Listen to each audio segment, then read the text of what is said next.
En 10 ans, le nombre de personnes sans domicile stable en France a doublé. Aujourd'hui, plus d'1 million de personnes se retrouvent privées d'un logement personnel. Vivre en squat, en bidonville ou à la rue expose à de graves risques en santé, mais aussi à de nombreuses difficultés administratives. Quand j'étais enceinte, j'étais dans la rue. Quand on appelait le 115 nous demandait domiciliation. Il y a des femmes qui demandent de l'asile, il y a des femmes qui ont des enfants qui demandent aide médicale ou recevoir si on n'a pas de domiciliation. Pour pallier cela, il existe un droit, la domiciliation.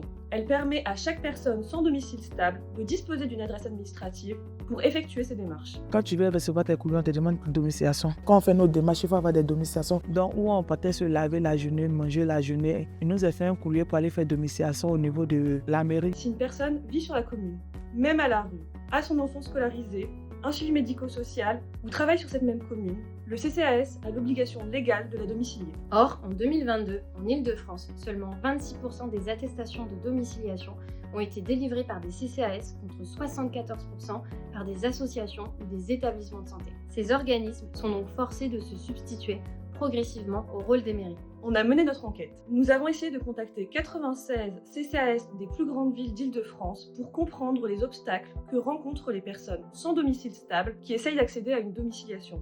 On est parti une première fois, ils ont refusé, une deuxième fois, ils ont refusé. Puis on nous a dit qu'il n'y a pas de la place. On nous a dit qu'il faut avoir forcément un attachement pour être domicilié. On les a posé la question, attachement comment? On nous a dit qu'il faut prendre un appartement. Ce critère est illégal et répond à des procédés discriminatoires pratiqués par de nombreux CCAS en Île-de-France. La moitié refuse de domicilier des personnes vivant en squat, en bidonville ou à la rue qui se trouvent sur leur commune, et 39% refusent de domicilier des personnes en situation administrative irrégulière.